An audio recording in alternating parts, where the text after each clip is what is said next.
हरिः ओम् अपवित्रः पवित्रो वा सर्वावस्थाङ्गतोऽपि वाह यः स्मरेत पुण्डरीकाक्ष सह बाह्य आभ्यन्तरशुचिः। ॐ पुण्डरीकाक्ष पुनात् पुण्डरीकाक्ष पुनात् पुण्डरीकाक्ष 3 बार वहीं पे आचमन कर दीजिए जमीन पे। ओम अमृतोपसरणमसे स्वाहा। ओम अमृतापिधानमसे स्वाहा। शेषयतां स्वाहा। पीला चावल रख लेना है, फिर से थोड़ा थोड़ा सब कोई हाथ जोड़ लेना है। जैसे जैसे बोला था उससे मन में दोहराते जाना है, मन में बोलना है। ओम भूः ओम। प्राचीन काल में सुभद्र नामक एक राजा था। उसकी रानी का नाम सुवर्णा था। उसके हस्ती नामक एक प्रतापी पुत्र था जिसने अपने नाम से हस्तिनापुरी बसाई थी। एक दिन राजा का लड़का अपने भाई के साथ गंगा स्नान को गया और वहाँ उसे एक ग्राह ने निगल लिया, एक मगर ने निगल लिया। यह सुनकर सुवर्णा अत्यंत दुखी हुई और उसने क्रोध में धात्री के पुत्र को भाड़ की धधकती अग्नि में डलवा दिया। धात्री पुत्र शोक में निर्जन वन में जाकर एक शिव मंदिर में शिव पार्वती तथा गणेश जी की नियमित पूजा करने लगी। वह प्रतिदिन तृण धान तथा महुआ खाकर समय व्यतीत करती थी। व्रत के प्रभाव से भाद्रपद कृष्ण पक्ष के एक दिन उसका लड़का हुआ अग्नि से निकल आया। राजा रानी भाड़ से लड़के को जीवित निकलते देख आश्चर्य करते हुए पंडितों से उसके जीवित निकलने का कारण पूछने लगे।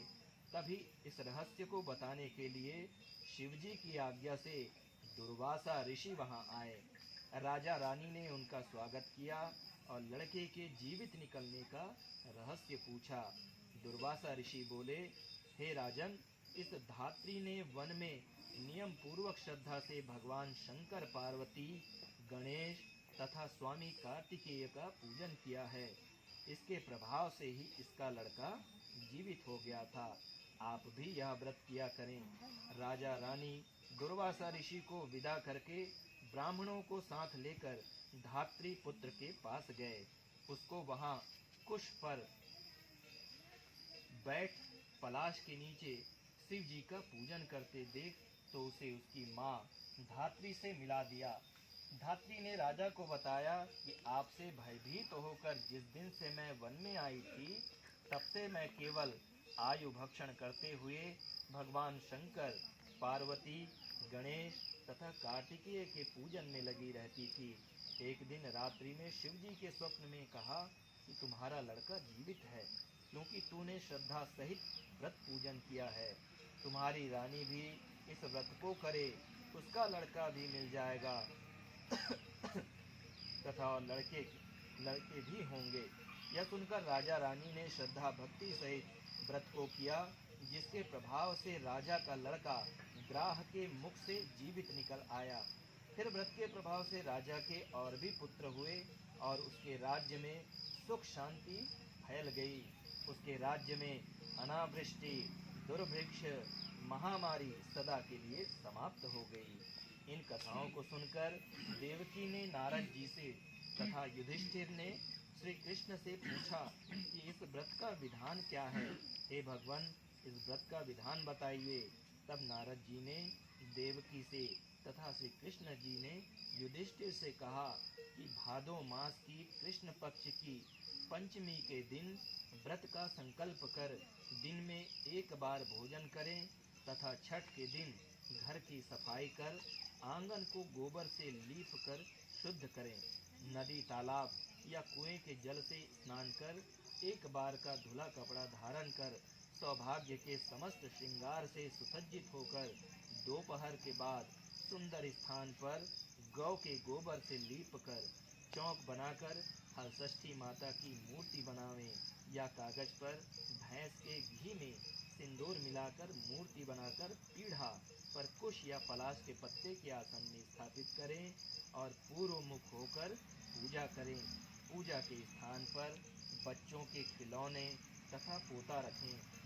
कलश तथा गणेश जी की पूजा करके श्रद्धा के साथ हलषष्ठी माता की पूजा करें। कृत्रिम तालाब बना, उसमें जल देवता वरुण जी का पूजन कर व्रत की कहानियाँ पढ़ें या सुने। पूजा के अंत में महुए के पत्ते में जल से उपजे धान का भोजन करें। उस दिन खेत या हल चली धरती पर ना चलें। इस विधि से जो नारी व्रत रखेगी उसकी समस्त मनोकामनाएं पूर्ण होंगी तथा जीवन सुखमय होगा। व्यास जी के अनुसार इस व्रत के प्रभाव से ही देवकी ने श्री कृष्ण को पाया तथा युधिष्ठिर ने द्रौपदी ने व्रत की महिमा सुनकर बहु उत्तरा के साथ व्रत किया, जिसके प्रभाव से उत्तरा के गर्भ से मृत बालक को जीवित पाया, जिसका नाम परीक्षित पड़ा। इस विधान से जो भी नारी यह व्रत करेगी उसकी देवकी तथा द्रौपदी के समान सभी कामनाएं पूर्ण होंगी। हलषष्ठी माता की छठवीं कथा समाप्त हुई। बोलो हलषष्ठी मैया की जय। बोलो शंकर भगवान की। बोलो पार्वती मैया की। बोलो गणेश भगवान की। बोलो बलभद्र भैया की जय। मैया की जय। अथ प्रथमोऽध्यायः समाप्तः। अथ द्वितीयोऽध्यायः दूसरी कथा। एक बार उज्जैन नगरी में एक पुरुष की दो स्त्रियां रेवती तथा मानवती थीं। भाग्य से मानवती के दो लड़के थे, परंतु रेवती के कोई संतान न थी। सौत के दो लड़कों को देखकर वह हमेशा ईर्ष्या में जला करती थी। एक दिन ईर्ष्या के वशीभूत हो वह मानवती से बोली, हे बहन, तुम्हारे पिता बहुत बीमार हैं, उन्होंने तुम्हें देखने के लिए बुलाया है। अभी एक राहगीर यह संदेश देकर गया है। यह बात सुनकर मानवती अपने दोनों पुत्र रेवती को सौंपकर पति की आज्ञा लेकर पिता के घर चली गई। इधर रेवती ने सौत के दोनों लड़कों को मारकर गांव के बाहर जंगल में फेंक दिया। उधर मानवती पिता को सकुशल देखकर चकित हुई और अनिष्ट की आशंका से वापस लौटने लगी।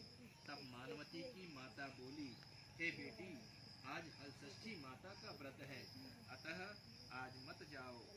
बात सुनकर मानवती ने व्रत रखकर शाम को हलषष्ठी माता का पूजन किया और प्रार्थना की, हे माता, मेरे बच्चों को संकट से बचाए रखना तथा दीर्घायु प्रदान करना। दूसरे दिन वह माता पिता को प्रणाम कर अपने घर को चली गई। गांव के बाहर अपने दोनों बच्चों को खेलते देखकर वह सोचने लगी कि मेरे बच्चों को यहाँ कौन लाया। तब बच्चों ने कहा कि हमें तो विमाता रेवती ने मारकर यहाँ फेंक दिया था। सायंकाल देवी माता आकर हमें जीवन दान दे गई हैं। इसे हलषष्ठी माता की कृपा मानकर मानवती माता का गुणगान करती अपने घर को आई।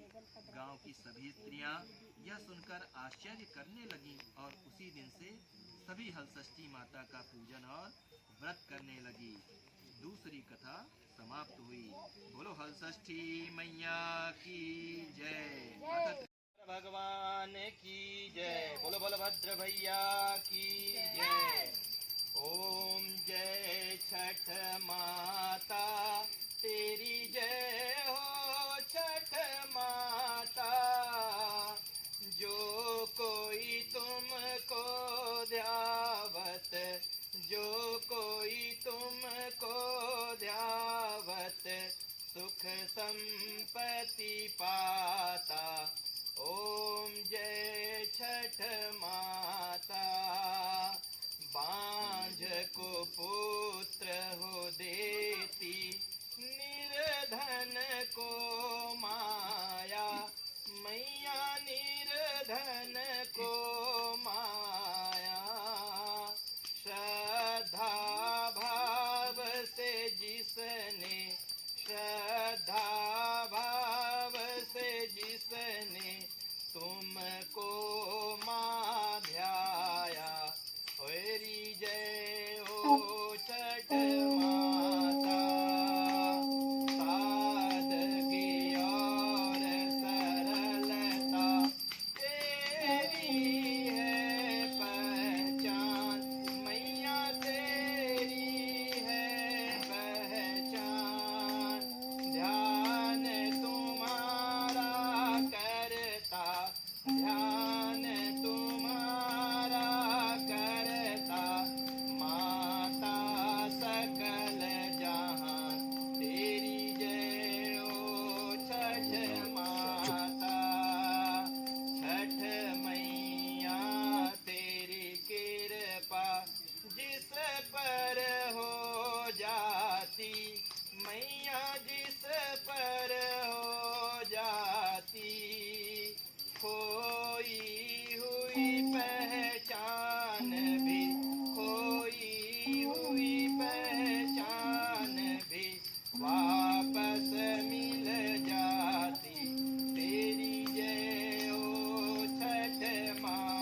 जब जब माए, छठ मैया तो कृपा, छठ मैया तो कृपा सब पर बरसाए। तेरी जय ओ छठ माता, छठ मैया तेरी आरती जो भी है गाता, मैया जो भी है गाता। कष्ट कोई न उसके, कष्ट कोई न उसके जीवन में आता। तेरी जय ओ छठ माता, ओम जय छठ माता। तेरी जय ओ छठ माता, जो कोई तुमको ध्यावत, जो कोई तुमको ध्यावत सुख संपत्ति पाता। तेरी जय ओ छठ माता, तेरी जय ओ छठ माता, तेरी जय ओ छठ माता। बोलो हल षष्ठी मैया की, बोलो शंकर भगवान की, बोलो पार्वती मैया की, बोलो गणेश भगवान की, बोलो बलभद्र भैया की जय। कपूर जला लीजिए।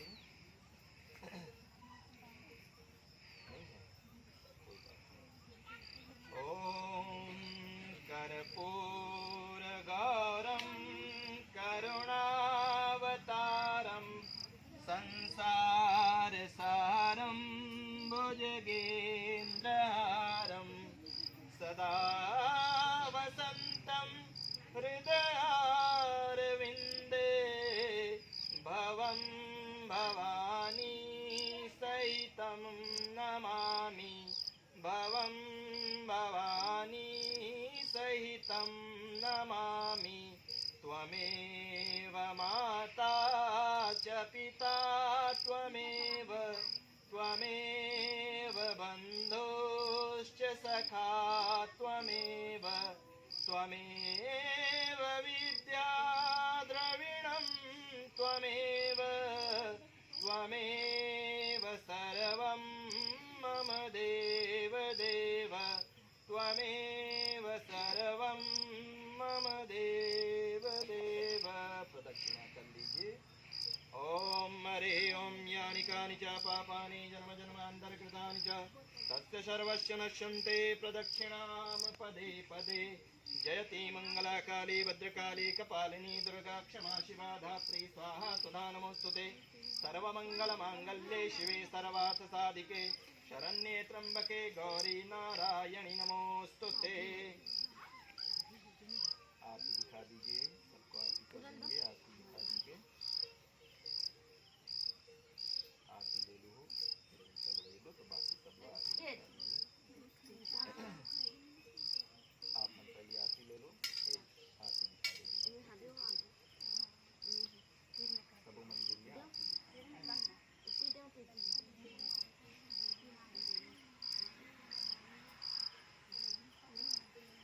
आरती ले लो। प्रकार के गलती होगी खुदा लड़का जान के क्षमा करना नहीं, उसके मन में भाव कर लेना है। ओम नमः शिवाय, ओम नमः शिवाय, ओम नमो भगवते वासुदेवाय नमो नमः।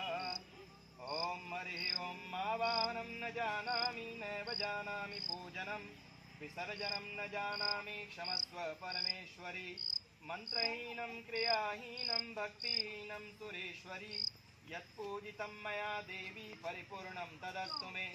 यदक्षरपदभ्रष्टं मात्राहीनं च यद् भवेत् तत्सर्वं क्षम्यतां देवी प्रसीद परमेश्वरी। यस्य स्मृत्या च नामोक्त्या तपो यज्ञक्रियादिषु न्यूनं तन्पूर्णतां याति सद्यो वन्दे तमच्युतं। प्रमादात् कुर्वतां कर्म प्रत्यवेताध्वरेषु यत्तः स्मरणादेव तद्विष्णोः सम्पूर्णं स्यादि श्रुतिः। ॐ क्षमा प्रार्थनं समर्पयामि। हरिः ॐ यज्ञेन यज्ञयजन्त देवाः तानि धर्माणि प्रथमान्यासन् ते हनाकं महिमाना सचन्त यत्र पूर्वे साध्याः सन्ति देवाः। ॐ मन्त्रपुष्पाञ्जलिं समर्पयामि। तत् नमस्करो